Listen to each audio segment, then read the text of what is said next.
Good morning प्यारे बच्चों। जैसे कि आपको पता है कि हमने कल 3-4 न्यूमेरिकल कराए थे। ठीक है, तो आज भी हम न्यूमेरिकल पार्ट करेंगे क्योंकि हमारा जो इस चैप्टर का थ्योरी पार्ट था वो ख़त्म हो गया है। ठीक है, तो अब हमारा जो न्यूमेरिकल पार्ट था अब हम उस पर चलते हैं। तो सबसे पहले यहाँ से देखो प्यारे बच्चों, हमारा जो नेक्स्ट न्यूमेरिकल होगा क्या है कि एक वस्तु का द्रव्यमान 50 किलोग्राम है। ठीक है, तथा वेग 10 मीटर प्रति सेकंड है। तो संवेग ज्ञात कीजिए। सबसे पहले ये बताओ कि जो संवेग होता है उसे हम किससे प्रदर्शित करते हैं? पी से।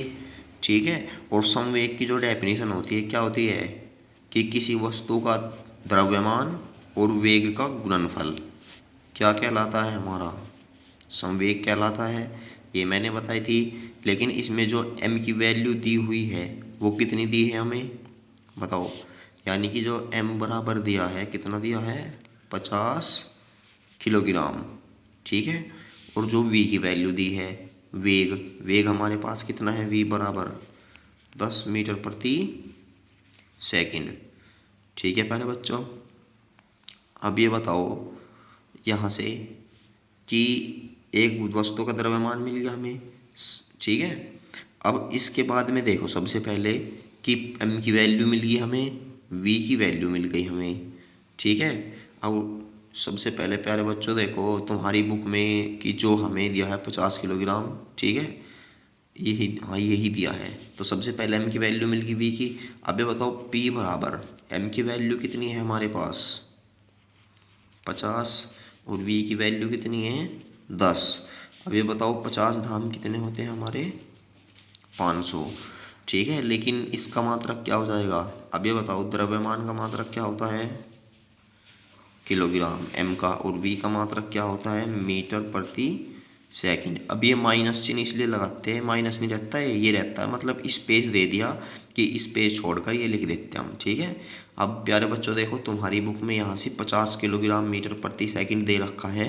अब ये देखो 50 किलोग्राम कब आता है? जब हम 5 किलोग्राम लेते हैं द्रव्यमान। ठीक है, तो आई होप ये न्यूमेरिकल सभी की समझ में आ गया होगा। तो अब हम अपने नेक्स्ट न्यूमेरिकल की तरफ को चलते हैं। देखो हमारा नेक्स्ट न्यूमेरिकल क्या है? क्वेश्चन नंबर कितना है हमारा? 3 है ये, और ये था हमारा 2। पेज नंबर 282 निकाल ले सभी अपनी बुक का। ठीक है, और उसमें से ही नोट करें। अब ये देखो, क्योंकि जो इसके पहले के जो कि जितने भी क्वेश्चन हैं वे मैं अपने आप ही करा दूंगा। ठीक है, वे शायद, हाँ वे करा दिए हैं मैंने, क्योंकि थ्योरी पार्ट में करा दिए हैं ना, तो वैसे बता दूंगा कि कैसे करना है। अब क्वेश्चन नंबर जो 3 है हमारा क्या है कि एक 1.6 किलोग्राम की बुलेट।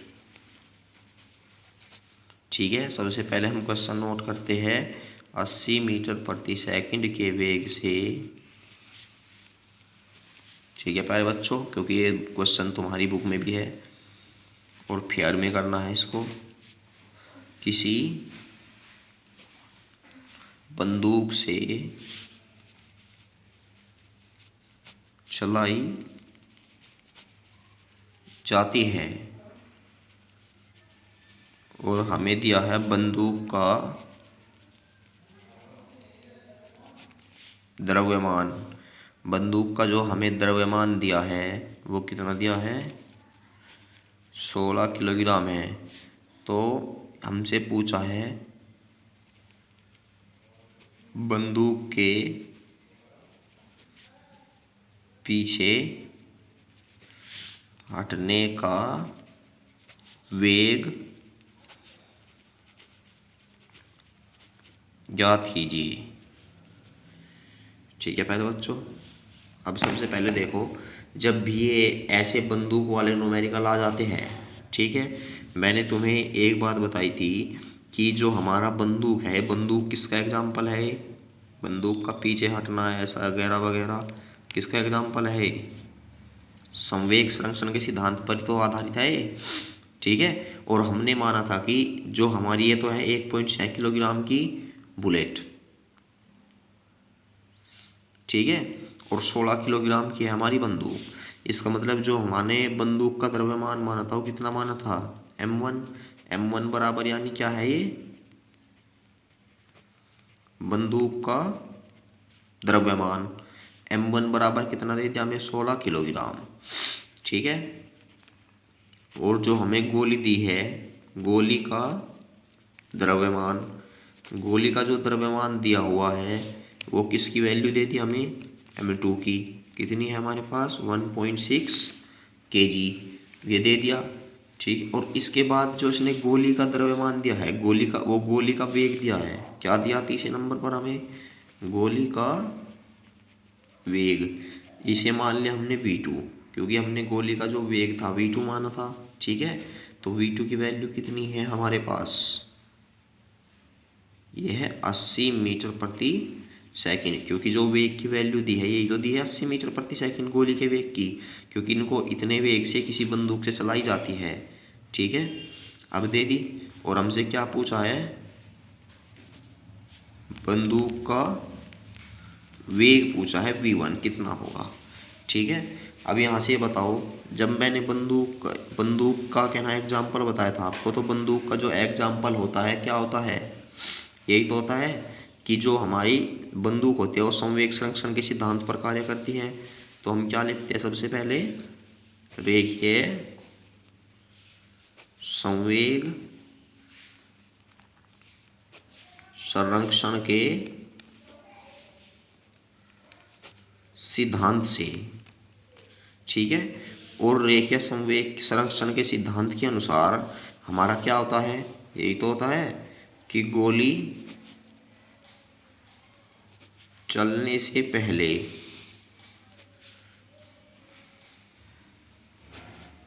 बंदूक का कुल संवेग, या हम ये भी कह सकते हैं गोली चलने से पहले कुल संवेग, और इसके बाद क्या था हमारा, कुल संवेग किसके बाद, गोली चलने के बाद। ठीक है।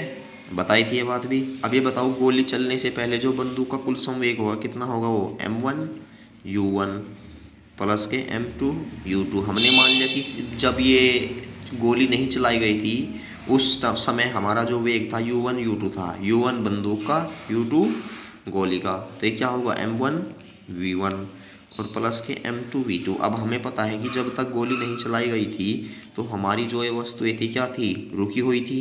तो इसका मतलब इनका वेग कितना था हमारे पास, 0। और m2 का वेग भी कितना था, m2 वाली वस्तु का यानी कि गोली का वेग भी कितना था, 0।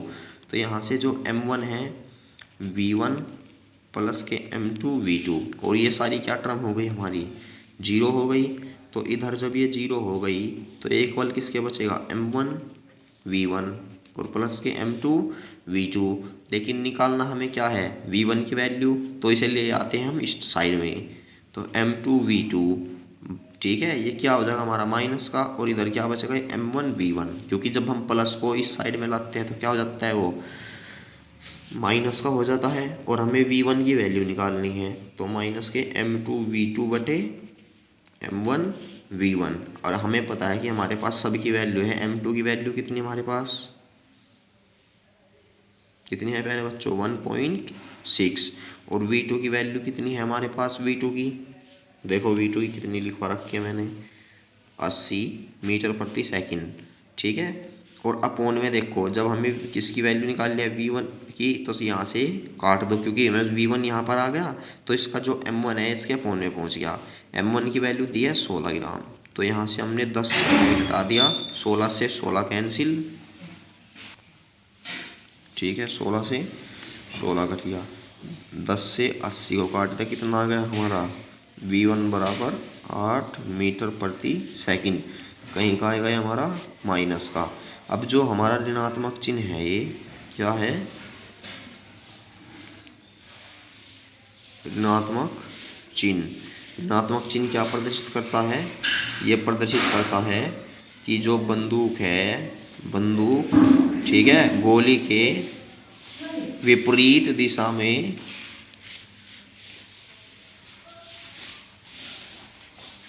गति करती है। ठीक है, पता लग गया है, विपरीत दिशा में गति कर। ठीक है प्यारे बच्चों, आई होप ये न्यूमेरिकल सभी की समझ में आ गया होगा। ठीक है, तो इसके बाद देखो हम चलते हैं हम अपने नेक्स्ट न्यूमेरिकल पर। अब ये बताओ प्यारे बच्चों, जो मैंने दो न्यूमेरिकल करा दिया है इनमें कोई प्रॉब्लम है? यदि किसी को भी प्रॉब्लम हो तो मुझे बता सकता है। ठीक है, तो ये हो गया। अब जो तो देखो सबसे पहले ही ऋणात्मक चिन्ह है, क्योंकि कुछ डाउट हो गए। तुम्हारी बुक में ये प्लस का दे रखा हुआ है। ठीक है, अब ये देखो जो प्लस का दिया हुआ है, ठीक है, देखो बेटा तुम्हारी बुक में माइनस चिन्ह नहीं दिया हुआ है और आंसर भी 0.80 दे रखा है, जो कि गलत है। ठीक है, कभी अपने आप भी रख कर वैल्यू रख कर देख लेना, हमेशा 8 ही आएगा। ठीक है, तो अब हम अपनी नेक्स्ट क्वेश्चन पर चलते हैं। हमारा नेक्स्ट क्वेश्चन क्या है? देखो सबसे पहले क्वेश्चन नंबर करते हैं हम, अब 4 ही करते हैं। ठीक है, अब देखो एक 50 किलोग्राम द्रव्यमान का लड़का, ठीक है, जो क्या है 5 मीटर प्रति सेकंड से दौड़ रहा है। एक 20 किलोग्राम, ठीक है, एक 20 किलोग्राम की ट्रॉली, ये ट्रॉली दे रखा है। ठीक है, 20 किलोग्राम की ट्रॉली पर कूदता है, जो कि 1.5 मीटर प्रति सेकंड की रफ्तार से उसी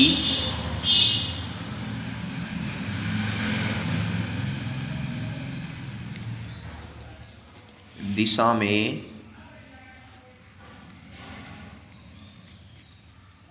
चल रही है। ठीक है प्यारे बच्चों, अब इसके बाद में देखो क्या है, फिर हमसे पूछा है कि उनका उभयनिष्ठ वेग क्या है। क्या पूछा हमसे? उनका उभयनिष्ठ वेग क्या है। तो प्यारे बच्चों समझ में आया होगा ये न्यूमेरिकल।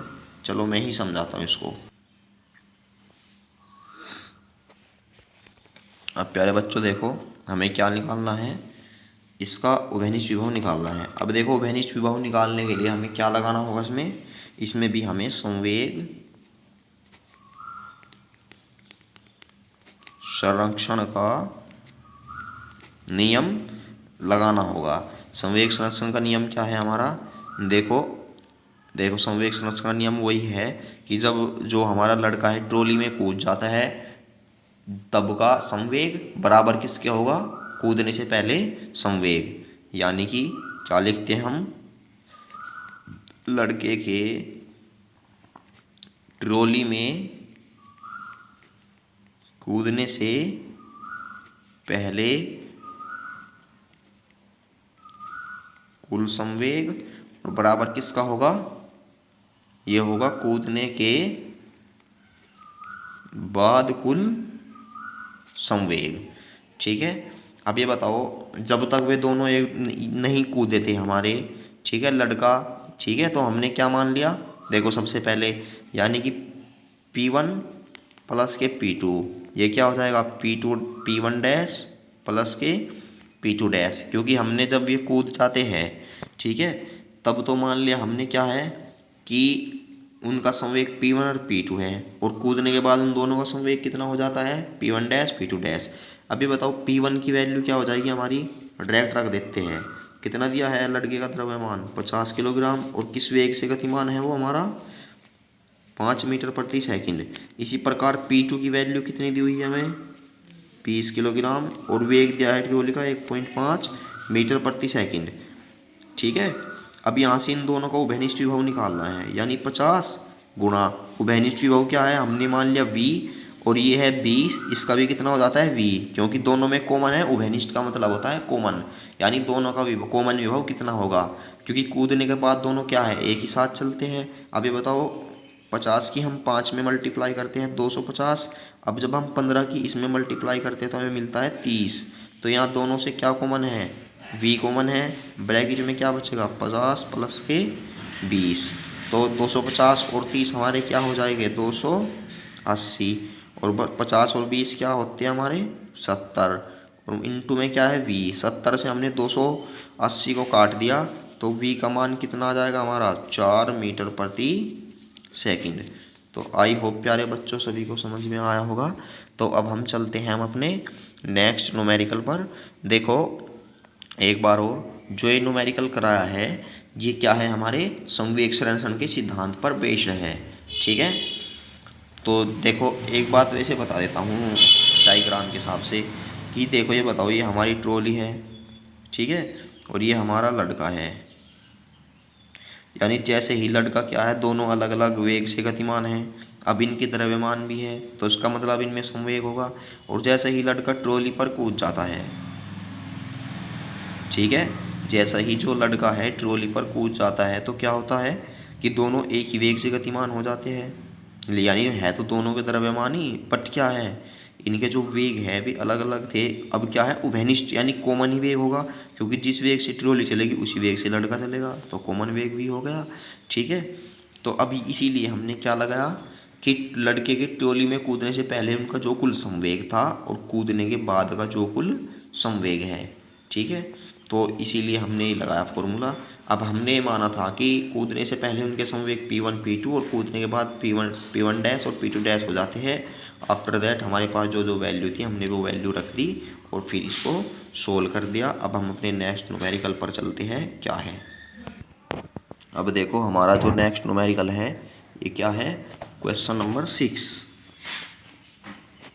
क्वेश्चन नंबर 6, तो ये क्या दिया है, ये दिया है हमें 1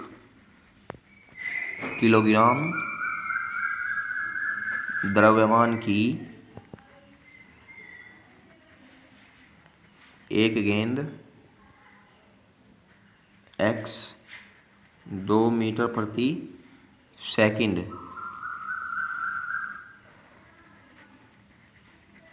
से चलते हुए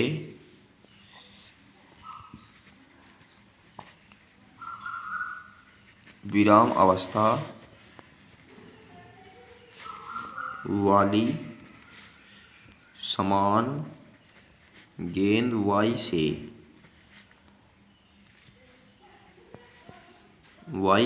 से आमने सामने टकराती है, ठीक है।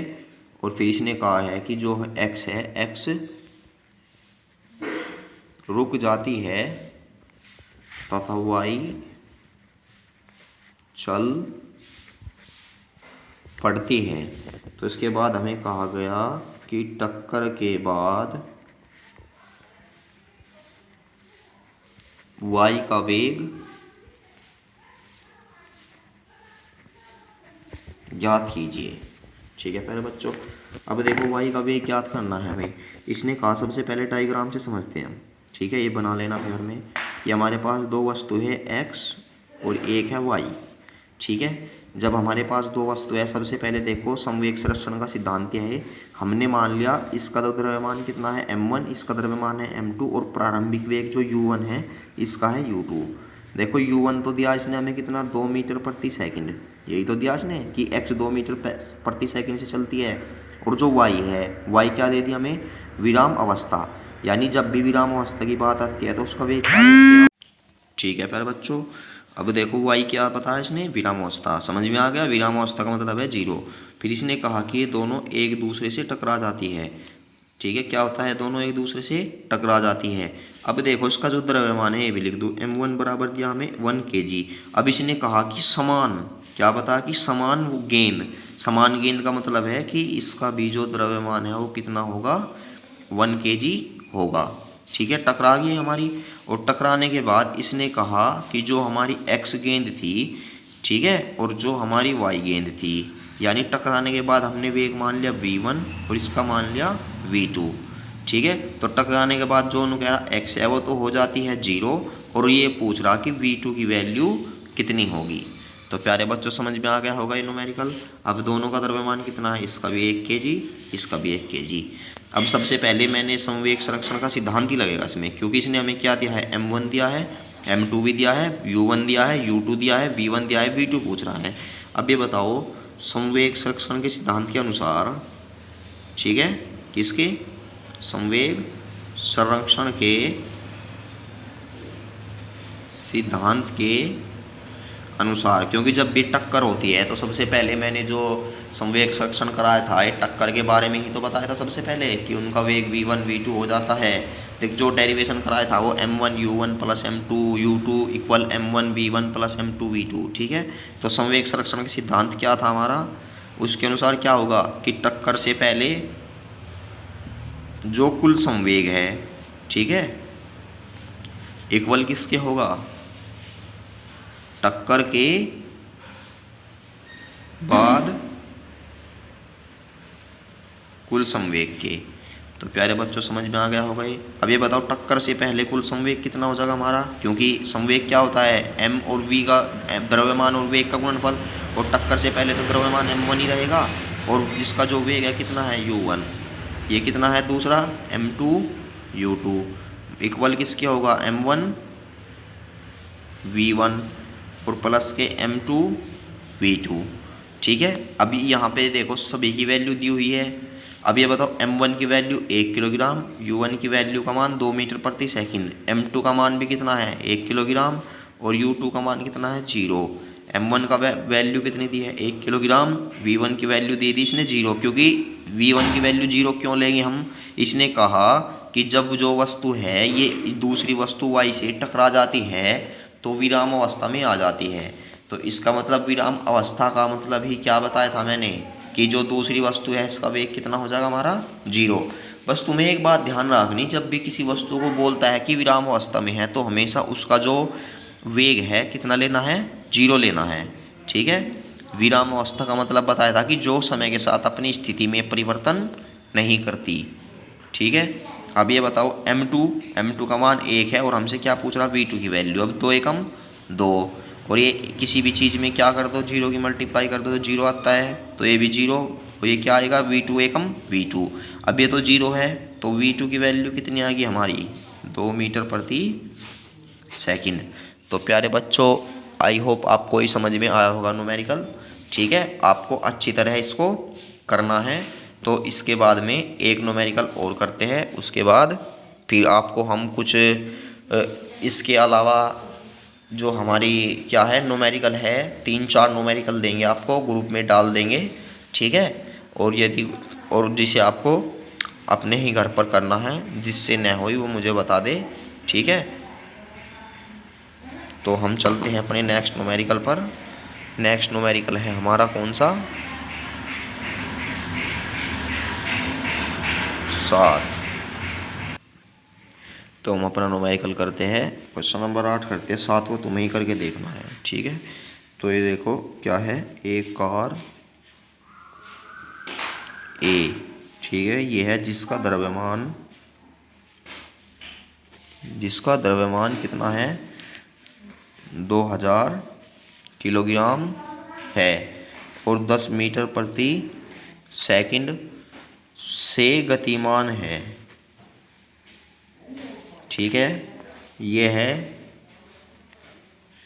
500 किलोग्राम द्रव्यमान वाली कार B से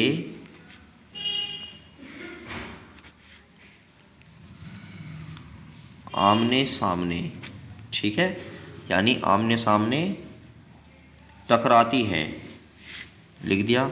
यदि दोनों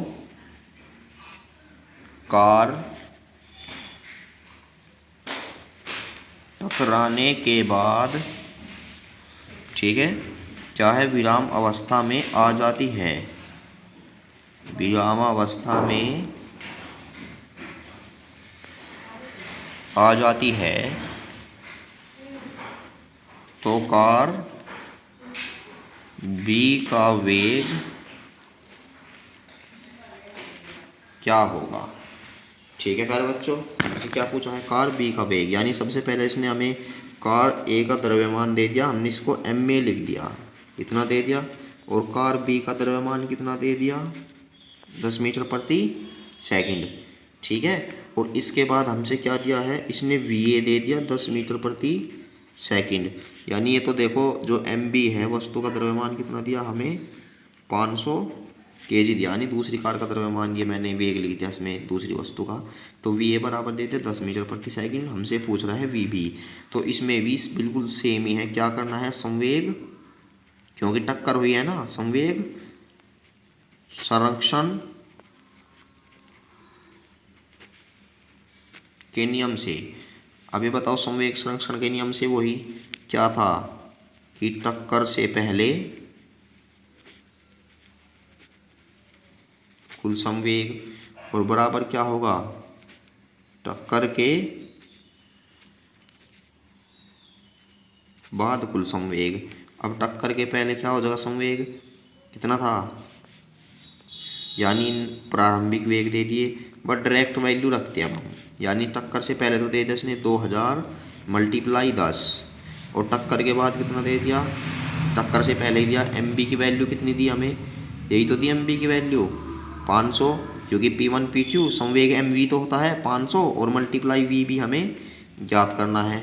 अब ये बताओ, टक्कर के बाद दोनों रुक जाती थी, तो इसका मतलब कुल वेग तो जब 0 होगा तो क्या हो जाएगा, संवेग भी टोटल 0, 200 की मल्टीप्लाई हमने इसमें कर दी, तो ये कितना हो गया हमारा 20,000, बराबर हम इसे उस साइड में लेंगे, तो क्या हो जाएगा, ये माइनस के 500 VB।